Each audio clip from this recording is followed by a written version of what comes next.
And I said, rarely is it that I can't take somebody and turn a bad situation into a good situation. Because all they want is, first thing they want is they want recognition. They want somebody They to want hear a them. phone call. But in any kind of business, and you talked about that when we opened the show, it's all about, let me know that there's a problem. Communication, all acknowledgement. I call them and I say, I am so sorry that happened. I didn't say that we messed it up. Yeah. I don't, if it gets to the point, I do say, yes, I'm sorry we mismade that omelet or something like that. But most of the time I'm sorry we did that to you.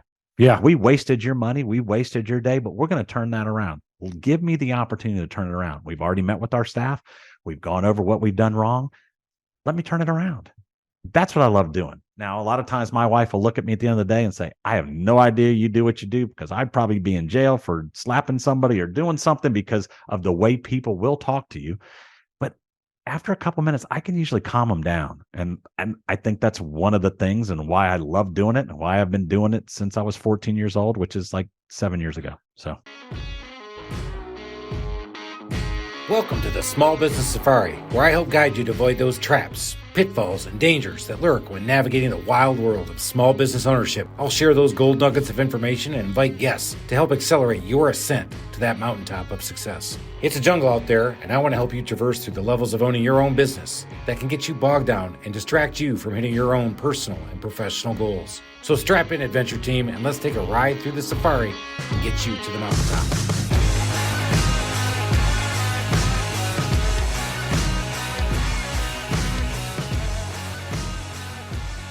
Welcome back, Adventure Team, to another great episode of the Small Business Safari. And today we're going to go way off grid. Got a request from a listener who said, can we get somebody who's not just in home services? You guys seem to be so home services focused. I love it, but I'd like to hear somebody from another industry. And boy, have we done it. They said they wanted to hear restaurants. And did I bring somebody? I brought somebody Did big. you ever? Yes, you did. I did. Today we have Barry Lennon from here in Atlanta, who is an owner in 5 J. Christopher's breakfast and lunch places. We'll get into what that concept is, but has been around the block. He actually has done some remodeling, so I brought some home services in for that. He's Atlanta, born and raised, but definitely raised, right? A little bit. And then he's in Atlanta, and then he goes on to Georgia. Go Dogs. Go Dogs. Champs twice. Hello. How about that? How's that feel? Yeah, it's impressive. Just looking at his bio, I feel like I'm walking back through time in my food history. So he has a great food history, and we'll get into a lot of that stuff. But cheers, everybody, and let's welcome Barry Lennon, Atlanta restaurateur legend. Cheers. Cheers, guys. All right, Barry, thanks for coming on. So I hit the highlights really quickly, but let's jump into some of the fun stuff. So when you came out of high school and you went to college, you said, you know what? I know the restaurant business is the hardest thing ever, and I'm going to go do that. That's what you decided? Well, I started when I was 14 washing dishes for a local family here in Atlanta. But in college, there wasn't a hospitality major at University of Georgia. There was party major. There was a lot of other things, but I was they still have that major. They still do. I think that's a minor. That one. Yeah, the party major? Causes you to stay there an extra quarter or two. But I after graduating, I was in the advertising field, and then just kind of wandered upon the restaurant business part-time at night. I started working at a local steakhouse here in Atlanta called Chops. Yum. And that kind of blossomed very quickly. So what did you do at Chops? Well, again, I was actually working for a construction. My brother was renovating big houses in Buckhead, and at night I was just sitting around doing nothing. And I always had the passion to get into the restaurant business, own a bar. I wanted to be that guy. Originally, I wanted to be that guy that said, hey, buy my buddy a drink. All right. So I said, well, I probably have to own something to do that. So I started just getting my feet wet. I went to Chops and interviewed. And 2 weeks after I started, I was the maitre d'. So, really? And if you are at a big steakhouse like that, that's probably the best job to have, because anybody who wanted to get into Chops back in the early 90s, which was their heyday, they're still doing very well, had to go through me. So I had a free ticket to any concert in Atlanta, baseball games, football games, anything I wanted to do. So you're a young man in your 20s with access to anything you want to do in the early 90s in Atlanta. And I like how he brings up football games, sporting events, but that's not what Atlanta was known for in the early 90s. Tongue and groove, orchestra pit, all the old bars. I never paid for a drink. I never paid for a drink going out. How about that? It was unbelievable. So quickly, did you say, screw this construction thing, I'm going for restaurants? Because actually for 3 years I stayed working for my brother Monday through Friday, and then I worked at Chops 6 nights a week, just getting my feet wet, paying my dues. I made $7 an hour running the door at Chops. Wow. But I had a lot of other benefits. What was the biggest tip you got to get a good table? Don't eat yellow snow. No. Yeah, I'd get $100 every now and then, but I got to meet people like Barbara Mandrell, Tom Selleck. Remember Kent Merker, the pitcher for the Braves? Yeah. I always sat with his wife at any home game I want to. So Glavine, I got to go to World Series games. I got to do a lot of things. So it was a taste into the open world. Did that start to feed what your vision of success looked like for you? Exactly. At that point, I thought, this is what I want to do. I said, I've got to do this more full time. Pano, who owned Buckhead Life, had talked to me, and after 3 years at Chops, he moved the fish market from Lenox Mall over to Far Road, and I was part of the opening crew to open the Atlanta Fish Market, which at that point was $9 to $10 million a year revenue restaurant. It was nuts. That was one of the hardest years of my life. And just because we're on 15 continents, we established that on one of our previous episodes. We did. For the listener, Chops is the quintessential clubby, expense account steakhouse. The fact that you were maitre d' in 3 weeks is crazy. And Atlanta Fish Market is the same thing for seafood. And I do want to ask you at some point, restaurants that last that long, I mean, it's just such a tough business.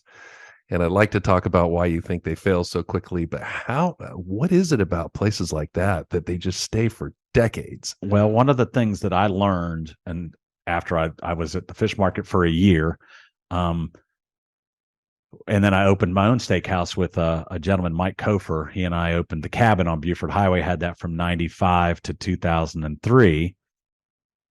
One of the things I had learned from working with Buckhead Life was food can be mediocre. Service has to be off the chain. If the service is good, people will come back.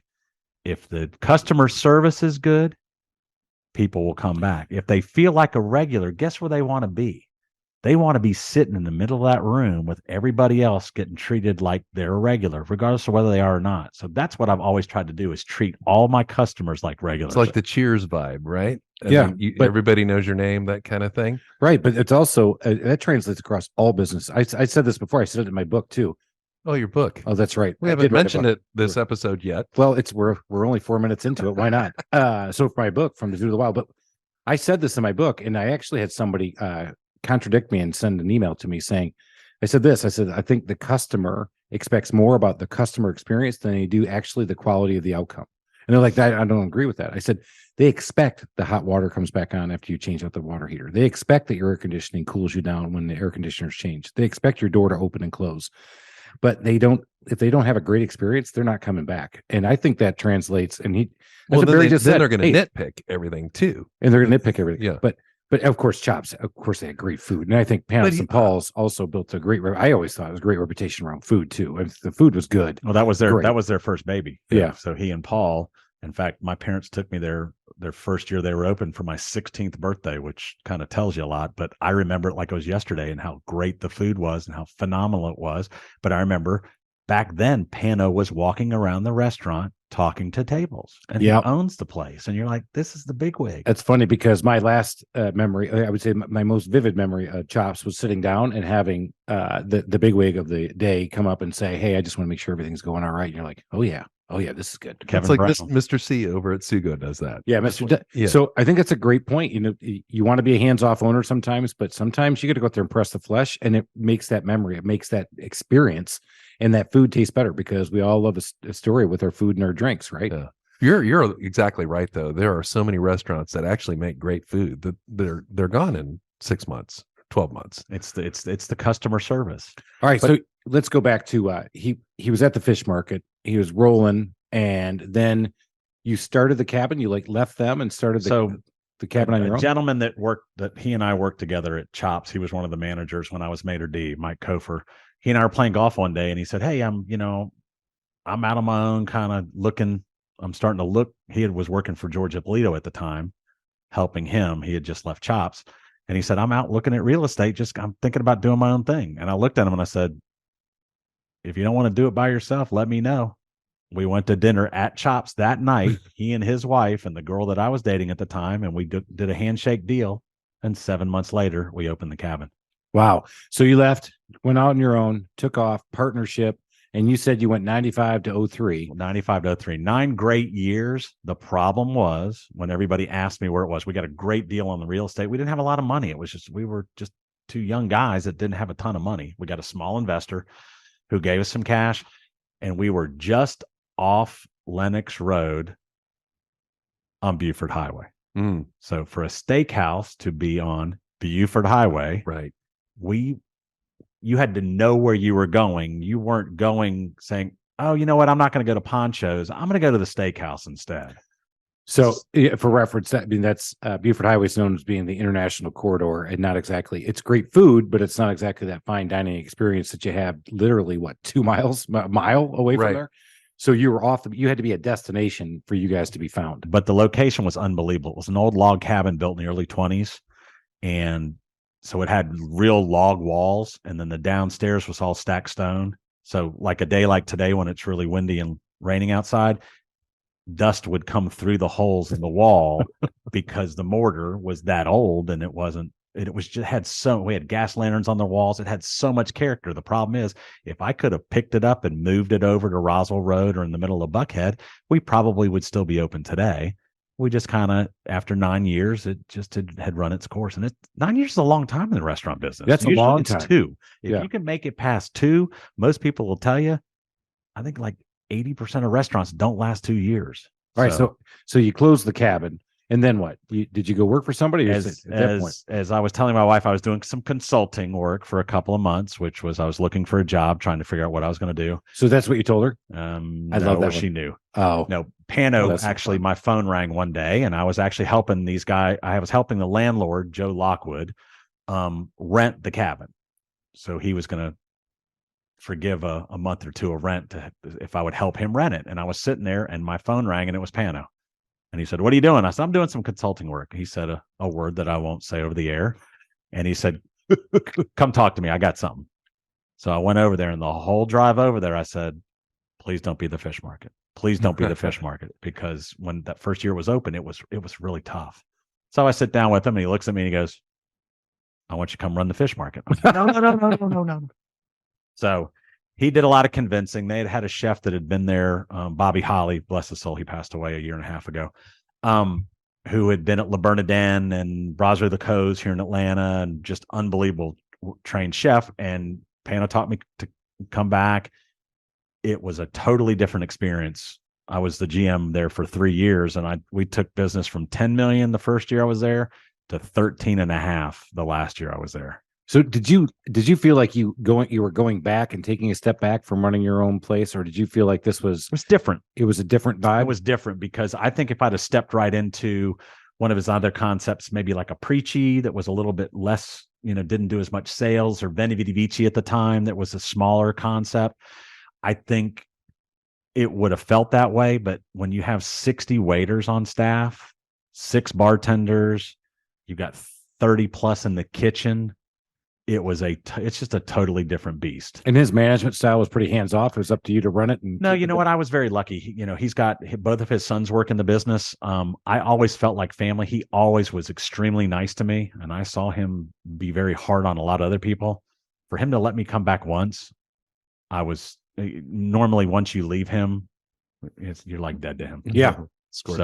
But he was phenomenal.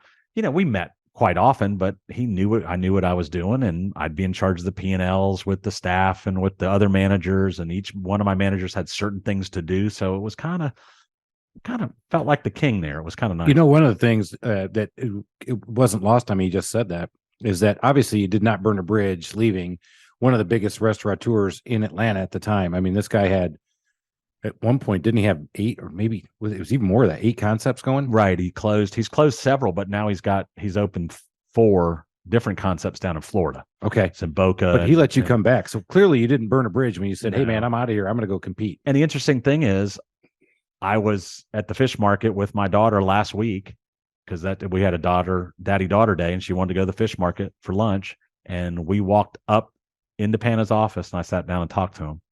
So I left him twice, and I still think if for some reason something happened, I could go back.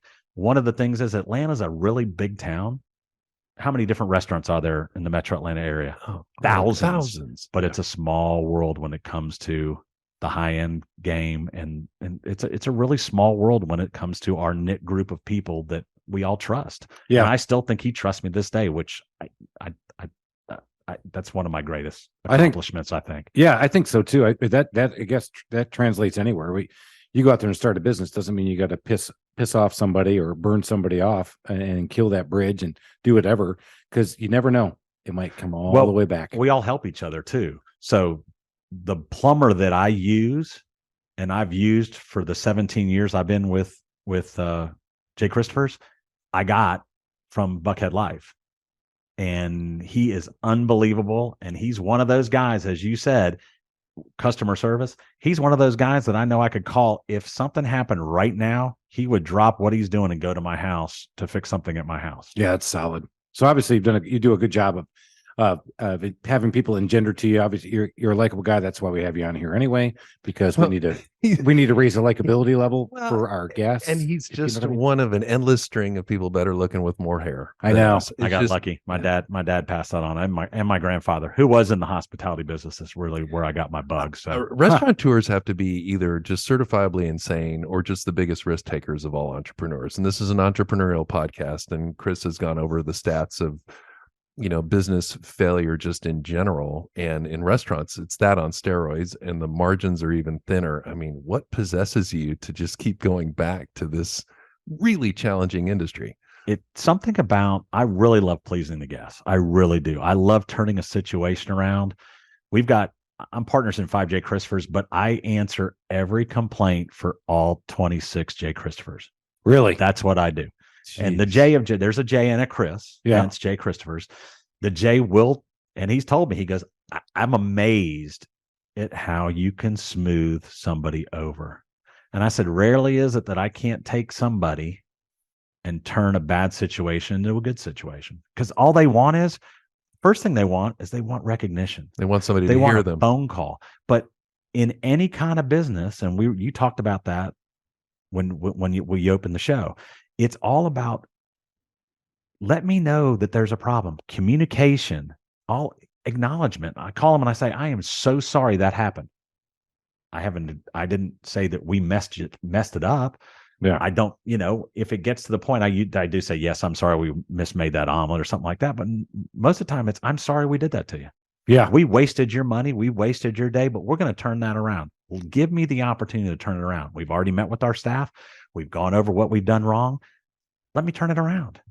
That's what I love doing. Now, a lot of times my wife will look at me at the end of the day and say, I have no idea you do what you do, because I'd probably be in jail for slapping somebody or doing something because of the way people will talk to you. But after a couple minutes, I can usually calm them down. And I think that's one of the things and why I love doing it and why I've been doing it since I was 14 years old, which is like 7 years ago. So yeah, it's solid that he can do that, because I might actually hire him to start taking care of mine. Although I'm on a pretty good run, touch wood, with our Google reviews. Just to take a quick aside, in 1 year, we've gone from 500 to 626 Google reviews, and we're able to raise the bar another point. You know how hard it is to do it when you have that many in there? It's tough. And these guys have done it, and it's really not me. It's like lowering your handicap. Yeah, it takes a lot of rounds of great golf, right? Yep. And so that's great. But but when a complaint comes up, I'm definitely going to call Perry.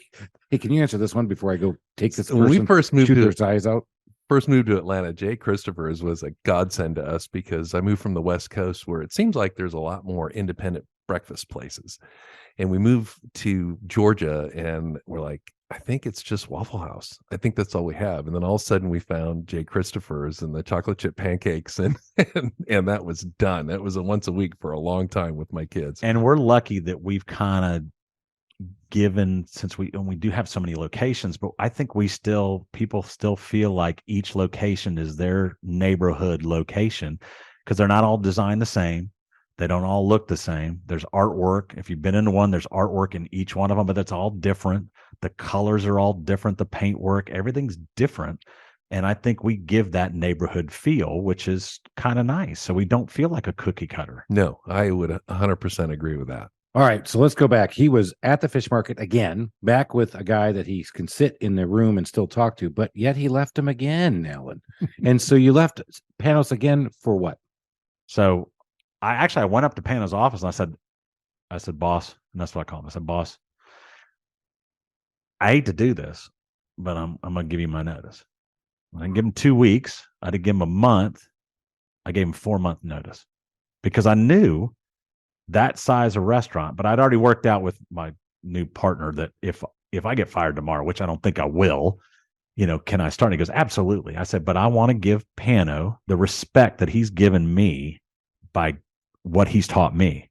So I gave notice in August and I left December 31st. Okay. End of August. And I was a little nervous because I thought that's a long time. Yeah. But I gave him till the end and we still had a great relationship.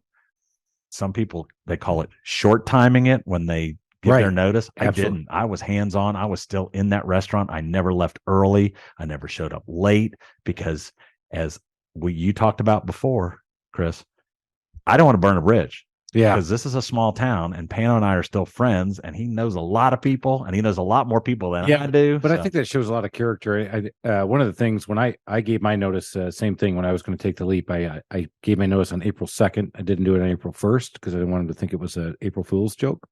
And did they tell you to clean out your desk? I had all my boxes in my corner ready to go because I actually thought he was going to throw me out of my ear. And he looked at me and said, I finally got you in the right position and you're leaving now? You can't leave me now. This is quarterly reporting. We got the earnings call. We can't do this.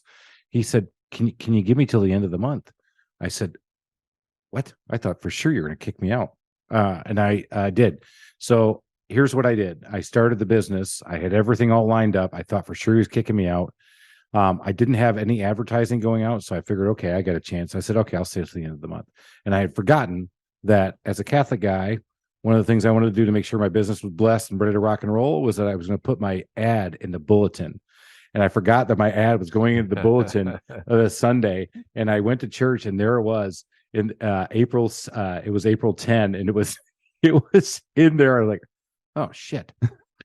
and I saw that before church got started and I didn't hear a word. All I knew is I didn't have a phone. So even if people called me, I didn't even have a phone. So I took the family out, went to Best Buy, bought a phone, stuck it because I had the second outlet run to the office. So you were trying to make a deal with God. I was definitely dealing with God. Oh, Yeah. The whole time, dude. He And saw I will right to through the that. end. He saw right through that. No, I'm doing it all the way to the end. By the way, I'm going to barter the whole way we go down, man. And I can promise you that's coming down, and he knows that already. But anyway, so I do that, and I keep going. But my point coming back to it was on we did the earnings call, and I think April 28th was my official last day. And you know what time I left? 7 p.m. Well, it's a credit to both of you guys because in my time in corporate America, if we ever had somebody turn in their 2 weeks notice, it's like I really appreciate that, and they were gone the next day because of what you said. Most people will just sort of half-ass it for those next 2 weeks and try to collect a check. But that's why he can go sit up in Pano's office and kick it back and have dinner or have breakfast or lunch with his daughter and talk to the guy. That's a big lesson. I mean, you know what? Sometimes it may not feel good. You may want to give everybody the big finger and show them the way to the door, but it comes back, man. It just comes back to you. You gotta keep careful. I said to Pano, he was sitting in his office that day, and I said, the only reason I'm leaving you is because this company is giving me ownership and giving me opportunity to have ownership in restaurants. And he looked at me and he said, bull. And I said, no, really. And I showed him the contract and he said, unbelievable. I said, boss, I'd stay with you if I could have ownership. But I knew that wasn't going to happen because he's got it's a family it's a business. family business. Right, yeah. Now he takes very good care of people, and people stay with him a very long time. The GM of Chops right now, Kevin Brown, he was at Chops when I was at the fish market. He got promoted. In fact, it was between he and me leaving the fish market to take over Chops back in 2005. But Pano brought me up to his office and said, I just wanted to come to you first. I know you've been thinking about it, but I'm going to offer it to Kevin because he said, the problem is if I put you there, then I got to find somebody else to come here and run this beast. So I understood. But I said, boss, the only reason I'm leaving you. Honestly, this is really smacking of Godfather to me. I mean, I'm just going right back to the Godfather movie. I just see it. You had to kiss his ring. I've kissed his ring several times. But you're from the outside, Tom. You're from the outside. That's right. That's okay. I like it though. But I felt like a Greek. I felt like a Greek. It's a Greek family, and I really felt like Pano treated me like a son. Always did, still does to this day. Is very, very nice to me and my family.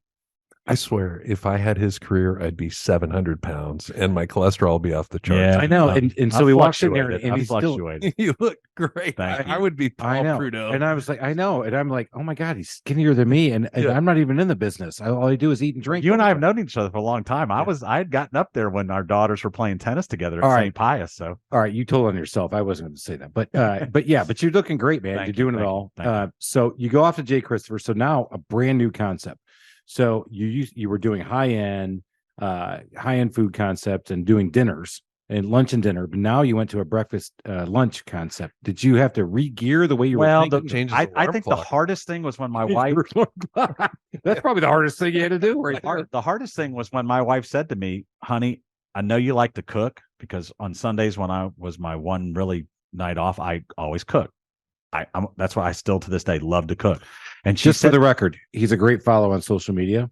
Barry Lennon on social media. If he probably won't accept your friend request, maybe he will. But I watch his food when he puts it out there. He loves his green egg and he's cooking. And I sit there and go, "Oh my God, I should cook like that."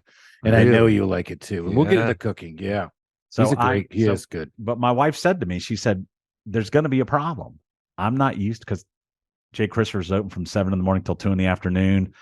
Being an owner, I'm usually doing stuff until I get home 3:30, 4, but I'm still doing stuff with my computer, but I'm home." And my wife said to me, she said, right before I left Buckhead Life and started with J. Christopher, she said, "I know you like to cook. The girls and I," and they were young at that point, "the girls and I have gotten used to eating a lot less for dinner. Some nights we'll just have cereal." Oh my God! Because you were always gone. Oh, I'm always. And that was probably news. But every night, oh hell no, that ain't happening anymore. But since then, it's what do we have? What's for dinner? What are we having? And if I say, well, we're going to do breakfast tonight, she's like, "What? No, we got to cook something else." So that was one of the hardest things. Now, and honestly, getting up early in the morning because I was used to being for Buckhead Life, I'd get to work at 9 o'clock. So I'd get to drive the girls to school in the morning and then I'd go to work. But I didn't get home until as GM, I got home at 8:30. That's not bad. But 17, 18 leave years kind of right ago, after my the daughters dinner were rush? young. They were in back bed. then they were in bed. So I didn't really get to see them. Think about that for a minute. Ellen and I, again, corporate America. I was a road warrior for years and years before I came here to SunTrust. And I joke, but it's not really a joke. The first 3 years of my daughter's life, she didn't see me Monday through Friday. And that's why she learned to stay up till 11 o'clock at night on Sunday, because I tried to keep her up as much as I could so I could see her. And when I finally got that in-town job, I'm like, hey, Daddy's home. Daddy's home. And I still was getting home at 8 o'clock at night. But same thing. You were in town the whole time doing your thing, but you never saw them. I never saw my kids. And that was one of the highlights when I went to my wife and said, "Hey, Chris of J. Christopher's has actually asked me to come partner in the next 5 that he opens, if not more." And she said, "No, I don't see that happening." I'm like, yeah. So being able to be home, being able to go to see you at tennis matches, when that was not too long ago, but right. I was never able to do that before. I was never able to go watch him do things after school because my schedule was pretty much, I had to be at the fish market. So this is that work-life balance thing that we don't talk about a lot on this podcast, but I love talking about this concept. Everybody thinks work-life balance, and immediately, especially if they're millennials, it's 50-50. I'm like, no, it never has been 50-50. If you really break it down, it's never 50-50. You got to find a work-life balance. And guess what? Work usually, if you're going to try to be productive and successful, is going to be a lot more than 50. Absolutely. And so when I was in corporate America, I used to joke I was Mr. Third Inning. I would never be at a baseball game or a softball game until the third inning if I was lucky. And when I started my business, I took over. I started, I coached baseball. I was an assistant coach on softball. I coached them in CMLA basketball. And then they were playing tennis. I was actually able to make the tennis matches. And that's where we met. Barry and I met in high school when our girls were playing together. And, everybody goes, wow, must be awesome. Oh, look at you. I'm like, oh, yeah, I just got off the golf course and, I came here. And then I would go home and have a scotch and go to bed. Or I'm going to go home and work from 9 to 1 and catch up on everything I did. But my time was my own, and I was cool with it. I mean, you got to embrace that. I think that part's awesome. I worked kind of the same hours you did when I was in the corporate world. I mean, it was essentially an 11-hour day on average. And I felt lucky because many of the guys in my neighborhood were the ones that hopped on a plane on Monday morning and they got back Thursday evening. So at least there was a chance I was home, or if there was a major event, I could go. That's just crazy. Yeah, I got to sleep in my own bed, which is nice. Yeah, but you go back to it. But how often did I feel guilty? Again, the Catholic guilt reaps in when I would leave early to go to to make it by the third inning. I'd be walking out. You should feel a lot more guilty for a lot more things, Chris, by the way. Well, there's plenty to feel guilty about it, but that's not between you and me, Alan, buddy. All right. So you go into partnership with these guys. They give you this promise. Obviously, you must have trusted them enough to go into this. How did you have to shift gears? Because what I find interesting, I'm not in the restaurant business, but I have heard from others, is that there's a lot of different verticals. There's a lot of different spaces, and you were in the high end. I don't know what they call it, but it's the high end. And we've talked about this, but Chops is like the gold standard for steakhouses in Atlanta. Mm-hmm. Pick the one you want to think of, whoever it is. That is it. And so then you went to breakfast and lunch. So how did you? I think it's like driving a car, right? Yeah. So you get into a old MGB, and the wheel turns the same way, the gas works sort of the same way, and everything else. When you get into a Ferrari, the wheel turns sort of the same way, a little sharper. The gas pedal's a little bit firmer. There's a lot more bells and whistles on it. So that's kind of the way I looked at it. The bells and whistles are different. So I think the concept's the same. It's all about. That's a great nugget, and I've got a great story. The P&L's the same, right? There's controllables, there's labor, there's food costs. All of that stuff is the same. Employees, the same. Might be differently trained, have different. So Jay Christopher's, I will tell you that there's a handful of people we call like permanent waiters, right? That's what they're going to do the rest of their lives. Chops, place like that, 90% of them, that's what they do. Career.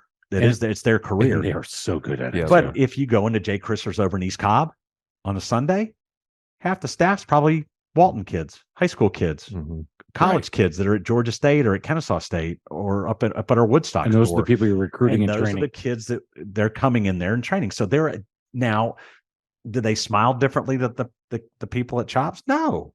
Did they give you a little bit different service? Yes. Higher turnover. We are it's a different animal. Now, I will tell you that going from Chops, which is one of the elite restaurants, I would say in the whole country. I agree. Not just in Atlanta. I mean, all offense to New York and LA and Vegas. Suck it. Exactly. I hate it. I love it when people say no offense, but, and they're about to just absolutely just lay you out. Right. So all offense, New York, LA, Vegas, Chops. It is, man. And I've been to a lot of them, and so have you, Alan. And it is. I don't think I've been to as many as you lately. Well, that's true. Yeah. But and about to go in. We're not. So breakfast and brunch wise, I consider, and a lot of people consider, Jay Christopher's kind of the upper tier of breakfast places. It's not. I love Waffle House. Walt Emer, the CEO, is a great friend of mine. He's a phenomenal guy. What they do is unbelievable. That's a great niche they serve with they have a great brand. It's a great, phenomenal. Everything is awesome. What they do. But Jay it has- Christopher's is a different branch, different experience. you of look at their breakfast. pricing's not a lot different once you put everything together, but it's just how it's presented. I think the presentation's a little bit different. The service is definitely different because we touch tables a lot more at Jay Christopher's than a lot of other fast service, or we consider ourselves full service, not we don't do counter service where you come up, place your order, and then go sit down, and then somebody just brings it to you. Okay. It's a full service restaurant. So It is. we have to train everybody the same way. I just had to adjust my expectations of everybody I dealt with, from the food purveyors all the way down to my dishwashers that I Okay. hired. So I don't know Barry as well as I think I do, but I'm going to put me on him. That must have been really freaking hard because I would have been pissed. Wait, you're a full-time, your whole job is to be is to be a great waiter. And now I'm getting kids from high school, and I would have lost my mind. So how did you adapt and react to it? It's interesting because at Chops, we always said the waiters pretty much ran that restaurant. The managers just sat back. They did the schedule, everything else, but the waiters were the ones that kept all the other waiters in line, because, hey, you screw up your table, guess what? They might not come back and do it and take care of me On my table. right, or Nice. sales is going to go down. Jay Christopher's a little bit different. I still try to instill that kind of values into my staff, that, hey, you never know. You never know. You've got to take care of everybody. You've got to give them the level of service. The problem is, I can't expect that level of service out of the staff that we get at Jay Christopher's 100% of the time, unfortunately.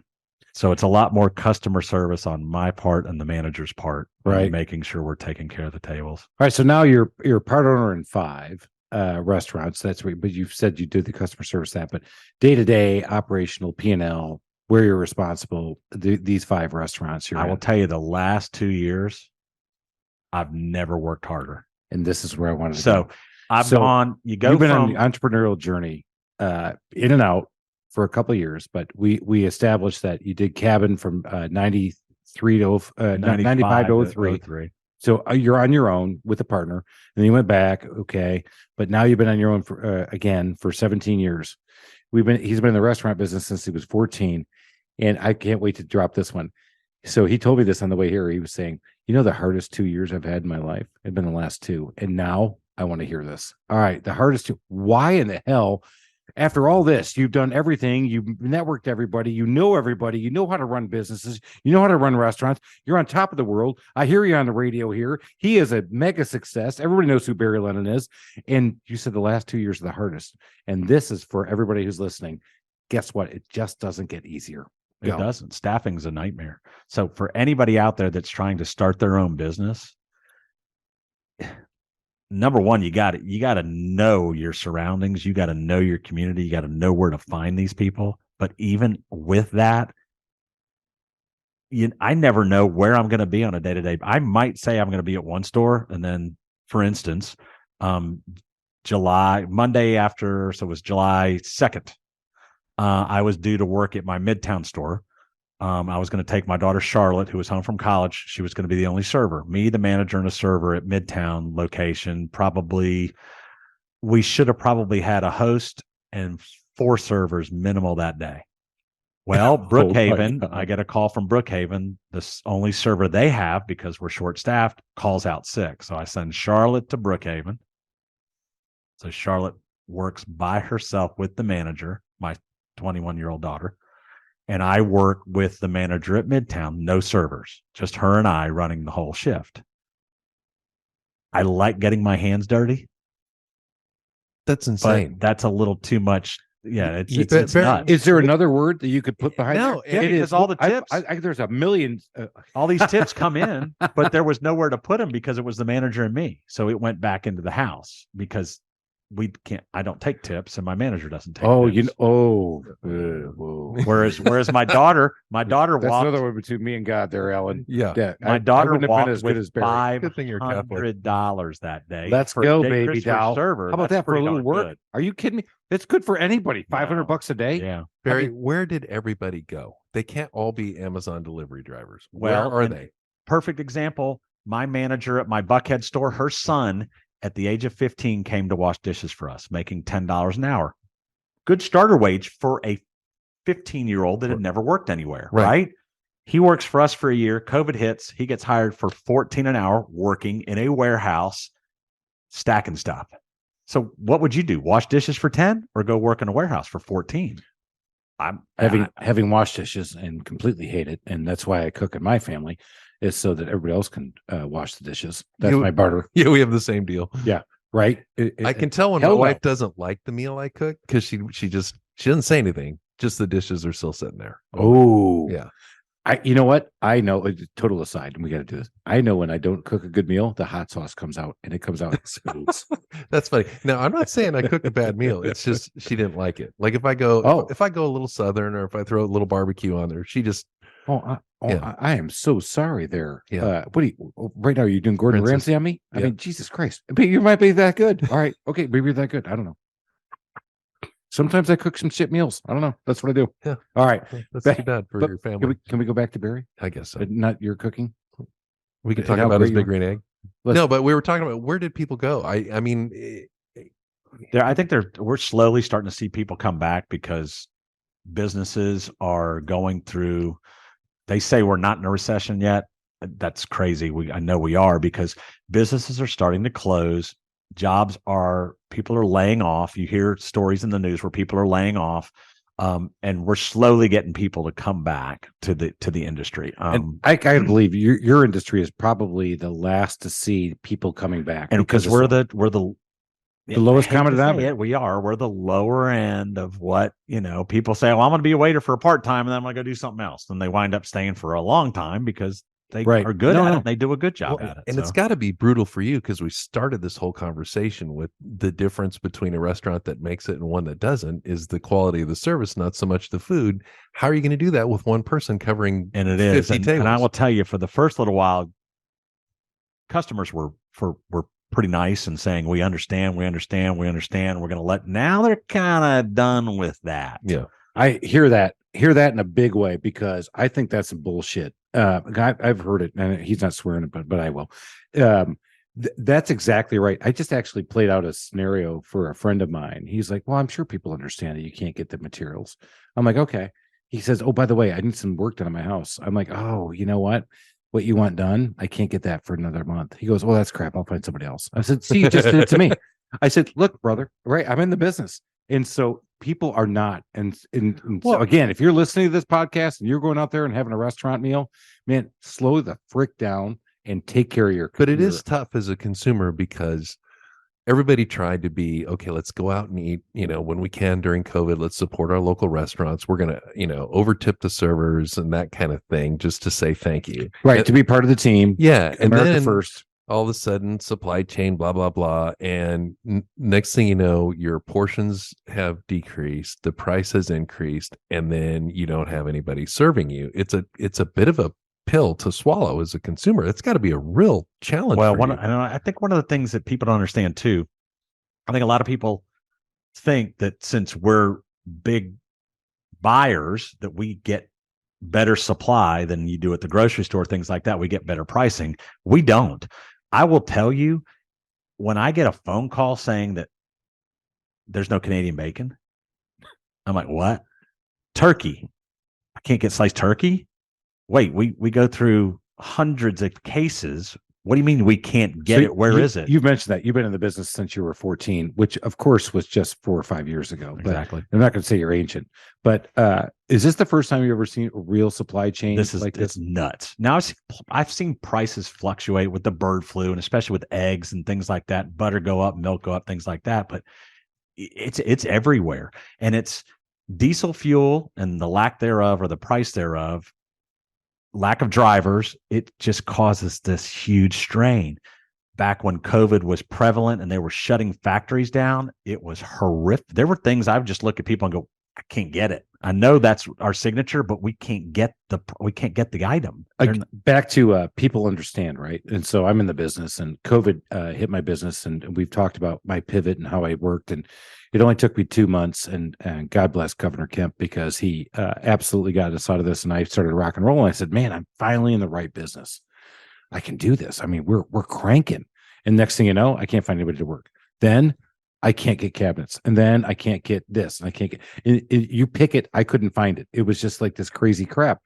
And then on Mother's Day, we went and we placed a to-go order at another restaurant, not J. Christopher's, because it was dinner. And they said, I'm sorry, we're out. We're out of what? We're out of containers. We don't have any more containers. Right. You're like, do what? I said, well, I'll come down there and bring my own Tupperware. I told them, I'm like, hey, guys, I completely understand. And I was doing the I completely understand thing with the hands in the air, the whole thing. They ran out of containers. And Barry's just sitting there, blank stare. It's just like, awesome. I called. This is the kind of stuff that's mind blowing. You're like, I never thought I'd ever have to solve that problem. I called Uline Yeah. in Gainesville, Georgia, and ordered 50 cases of to-go bags because we couldn't get to-go bags through U.S. Foods here in Atlanta. I had to order them through them. There's so many times I've been in my truck driving from restaurant supply store to restaurant supply store looking for to-go boxes, to-go silverware. Still an issue, still hard to get. How about that? And getting whatever I can. That's not my normal container. I don't care. Give me whatever you got. And I don't care how much it costs, because we've got to have it. Now, here's the cool thing. I'm actually doing a huge bathroom remodel right now for the guy who makes all the containers. And he lives here in Chamblee, and he makes them here in Chamblee. Oh, we're going. And so I'll hook you up after. Thanks. We'll tell you. But So he's done well. he has done well. He said, you know what his problem was? Again, the demand went through the roof, and he couldn't supply the demand. And he said people started buying whatever he was making. You know, he said he had, because again, manufacturing lines, you have to set up your dies, you could do all this stuff. You make them, and you make them based on the demand you think you're going to get and sell. And if in manufacturing you don't sell them, you lose money. Welcome to business, right? And he said, so I started setting up the other dies, and I would just make as many as I could. And next thing I know, people were buying, and I can't remember the story, but basically, if there are 12 eggs in a carton, he was making a 6-egg carton, and people are like, all right, I'll take 2 of those. Jeez, whatever it was. He said, yeah. So he was sold out. All right. So that's the lesson. Even when you think you're on top and you're going to Vegas, hypothetically, maybe a week, Several times a year. Yeah. Actually, I'm going to go twice this. I know. That's why I said that. Oh, thank you. But the next time I'm going out there, it's just so I can talk to people. I'm actually going out there It's to so speak. that they go, hey, Mr. Lalamia, where have you been? That's right. The usual table. Huh? I need the huge. Yeah. Give me the huge. Huh? Call me Frank. Can I be Frank? You can be anybody you want. But today we're doing this. All right. So back to Barry, shall we? I think so. Okay. Hardest 2 years, last 2 years. People, the pandemic, doing what you're doing just to keep the business going. You're starting to see some relief.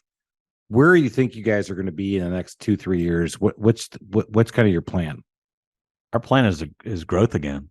So Growth again. We're still looking. We're opening stores. We're going farther north, part of the outskirts around Atlanta. And I think that's where a lot of the growth is. You know, we just opened, and we've got one in Flowery Branch we've had for a while, Matt Road up in Gainesville. So we're going in those directions. We're going around, really my stores are around, you know, in Atlanta and Buckhead and in Brookhaven, but our meat and potatoes is really the neighborhoods. It's these neighborhoods. It's the mom and pop neighborhoods out in the suburbs. So Warren Buffett said it, and we've talked about this on the podcast before. Bigger isn't better. Better is better. And so as you guys grow and expand, what are you guys thinking about are the challenges, or do you think you have the model that scales? And I think our menu speaks for itself. I think everything is 90% of what we have is made from scratch. Recipes are phenomenal. We've done a great job. We do great specials. Again, staffing is the hard part. Staffing is the key. Staffing is really what we need to. We can build a building. It might take us a little bit longer these days to build a building because of the supply chain and everything else. But putting people in the. We opened a store in Canton over a year ago, and I think we're finally 70% staffed. That's the issue. It's staffing. Wait, and when you open a new restaurant, I'm finally 70%. but when you open a new restaurant in an area, it's not like me having my Buckhead store or my Midtown store that's been there for 11 years and my customer base knowing the consistency and quality and knowing that we're hurting. But when we open a new one up in Canton, and those people might not know the J. Christopher's brand because they've lived up in Canton, and all of a sudden they come in and they can't get the service they're used to, and then I'm responding to their emails and talking to them. That's our issue. That's your first impression, right? And so do you think that not only you're going out into the growth areas because there's opportunity, but do you think that it's easier to find people in those tertiary markets? Sometimes, because there's not, you're getting that. A lot of the places where we get our best staff are the East Cobb markets. These high school kids are there. And we're able to get, a couple of good people during the week, but on the weekends is where we really need the bulk of our staff, and we can get these high school kids or these college kids. So that's why we like going to the burbs, because we can get that kind of staff from there. Man, that's awesome. Again, if you're a consultant listening to this and going, you know what, I can solve Barry's staffing problem with my recruiting. Please don't call him. Because we've all heard it. You won't reach me. You won't reach me, because I love it when people say, you know what? I know your problem to staffing. Oh, do you? Right. Because I've only been doing my business for 14 years. And last year, I can't even give you my recruiting number that I had to put down just to get to where we are today, because we had the same problem. And now we're fully staffed. Actually, we're so fully staffed in January, which is historically our slowest month. And it's slow. I just had two guys say, hey, look, we're going to take 2 months off, but if you want to call me back in 2 months, I'm ready. I'm like, all right, I'm good. I haven't done that in probably 10 years. So this is crazy. Barry, this has been awesome. You've brought so much value to everybody who's listening because of what you've done and how you've done it. Even if you're not in Atlanta, just listen to what we were just talking about, because to lay down the best steak place you've ever been, just think of the best meal you've ever had in your life. This guy has done it. This guy has done it, and not only done it once, he has done it in spades. He's done it many times over. And now he's doing it in the breakfast and lunch concept. And it's so hard to be in restaurants. We've talked about this in other podcasts. Restaurants, brother, you can have it. I love cooking, and I don't ever want to ever do is spoil it. No, it would take all the fun out of it. It would take all the fun out of it. And I did do not have one more question. Oh, I knew he wanted to go. I gotta ask. Go What's ahead. your favorite thing to do on the Big Green Egg? I did a tomahawk ribeye, 3.75 pounds. So it was so big that the bone sticks out the side of the egg. So I sear it openly when I first start. And then the last time I did it, I actually took a reciprocating saw and cut the bone. I just wanted to get pictures of the bone coming off, and then Power tools and meat and smoke. Then I did my reciprocating saw. I can't talk. I'm actually having a moment. Laid it down in there, and then you turn it down and let it slow. That, and then I'll give you one other great recipe because it's got a little kickback. But the Homestead, which is a resort in Hot Springs, Virginia, which my grandfather was the president of, I've got a cookbook, and every Christmas I do this tenderloin, but I don't do it on the egg. I wrap it. I put peppercorns on it. I put fat back on it, and then I sear overnight, and then I sear it. And then from the outside to the inside is a perfect, I don't know if you saw my pictures but it's the perfect rare to medium rare. And then I do this Armagnac peppercorn sauce that's just out of this world. So maybe one of these days we can do one of these, and we'll cook something and have a little food. Barry's going to need to get a restraining order on But us. I do. That's one of the things. I am in the breakfast and lunch business, but I'm a carnivore. I love my meat. Sorry, that came across the wrong way, but I do love to rub my meat. So sorry about that. And I'm having a moment too, because I can't say this either, but I love Barry's meat. Yeah. You'd love Barry to rub your meat. Oh my God. I've seen his cooking, and I'm telling you, I've looked at it. I saw the sauce he's talking about. I did not realize it was Homestead sauce. I don't even know what that is. Right. So, well, we'll talk about this offline. Everybody, you know what? If you're interested, you can always email me, Chris@thetrustedtoolbox.com. I'll send you the recipe. And we'll send you the recipe. But don't bother Barry, because Barry's out there serving it, making it happen. Barry, thank you so much for coming on. I would tell Guys, people, really appreciate it. how would people get a hold of you? But we'll go ahead and put that in the show notes. So we don't want to inundate you because a lot of our folks, as Alan mentioned, are nationwide. But if you're in Atlanta, you got to check out Jay Christopher's. Just go see what he's talking about because he brought this concept. So it was started by 2 other guys, great recipes, but the service quality that I've seen that Barry brought to the table was amazing. And that's where I think that they've elevated their game. So thanks again for doing it, but I'm not going to let you go until I ask the last 3 questions. Mhm. And I have to do this. You do. What's your favorite feature of your house that's not the green egg? I'm good with that answer. I love my gas stove. Really? I do. I said He's a you cook know, through and I, through, I bro. really enjoy temperature on, temperature off. Mhm. Love my gas stove. What do you think Love it. about induction? We've started using those actually in some of the J. Christopher's because it cuts down on the heat in the kitchen. It's done Yeah. a really, really good job. You just have to be really careful on those tops. The cooktops can crack really easily and they can break, and Have you they cooked don't last induction? as long.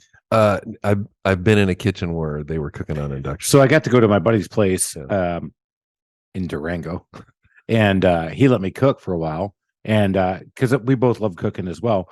And those induction things, it was just completely weirding me out because I wasn't used to it. But man, once I got used to it, I got them down, but it was hard. In the You have to beginning. have special pans too. With the, Right. with He had the thicker special bottom. pans, right? But I just was so It's not used crazy to it. that once you take it off, you can put your hand right on it. Yeah, you I can't. know. burn. All right. Favorite feature. You knew the cook would say that, right? You know, the guy the whole thing revolves around food. And again, he is not 700 pounds. So this is not my 600 pound. I know. weight If I loss was him, program. they'd have to push me in a wheelbarrow. Right. All right. All right. Number 2. Oh, this is going to be so hard. Yeah. What is a customer service pet peeve of yours? So when you're the customer, when I'm the customer, Oh boy. And he has so been in a my lot of customers thought, in look at the this eye case. contact. in he's my giving me thought, right the customer's always right. The problem is with a lot of the people, the customer's not always right. now. Mm-mm. That's my issue. And I'm not a pain in the rear end normally. Things I ask when I go out, normally I'll shut my mouth, or my wife will look at me and go, just lighten up. It's not, You know what? He gave a great answer because I'm going to actually tell him in my company, I say the customer's first. The customer's not always right because a lot of times, especially when you go into I home actually like repairs, that, Chris. you put the customer first. A lot of times they're going to ask you, hey, can't you just cut both sides of those door jambs and put this door in the wrong way? No, the best way to do this is this. So we always give options. So we say to put the customer first and do right by the Can customer. I use that? Do that. I will. Thank you. Oh, he can steal. So that's a big thing for me. And that's which is hard because in homes, we're in a very gray world. When you're out there having a meal, you either like the food or don't like the food. All right. That's a subjective thing. I can't tell you that you didn't like hot sauce on every single thing that I just presented to you. Nicole. Nicole, Austin, Sydney. And I may never cook for you again, family. But that's a different story. All right. So that's a whole different podcast. And that's the one where we're going to bring in the therapist. Yeah, I was just yet going again. to say that sounds about time for the therapist on that. Actually, we've been on hiatus because we went over the holidays and I haven't been around. I get a lot of stuff to get out. But anyway, back to Perry, shall we? Mm-hmm. Okay. Let's. Number 3, our favorite story. What is a DIY nightmare story in your house? Well, I have sweat pipe before. Nice. I did build a 6,000 foot circular deck on the back of my house. Nice. But that's not my biggest nightmare. My wife hired a dad and his son to renovate our bathroom, $40,000 renovation, and they quit 70% into the job. And you paid them how much of the job? 100% of the job. My wife did not accidentally, but so We know the story. So I did the molding. I did the triple crown molding. I subcontracted everything out from plumbing to tile. I did all of the lattice. I did all of the trim, triple crown molding all throughout the bathroom. I put all that in myself in my free time that I wasn't at the restaurant. I'm glad So- you have a lot of free time. that was So- that job went from That part 3 months to 5 months. and 40,000 to 60,000. Yeah. And I had to do it. So the good news is every time I take a shower, I look up at my triple crown molding and go, I did I that. do love our shower though. It is a freaking awesome shower. I can And lay- that's where I your can lay bathroom down should in it. always be. That should be the place to go. Go relax, go recharge, go do that. And again, if you're thinking about a bathroom in Atlanta, you always call me. But anyway, I should have. we'll take care of that. Barry, this has been awesome. We brought a restaurant tour to the table. And by the way, this is one of the best restaurant tours you'll ever hear. Thank you. And this is awesome. So again, thank you again, everybody. Go out there, keep going up that mountaintop to success. Go make it happen. Whatever it is, just keep doing it. Solve a problem, pivot, make it happen. Be proactive, keep doing it. Let's go make it happen. We're out of here. Let's go. Cheers, everybody. Cheers.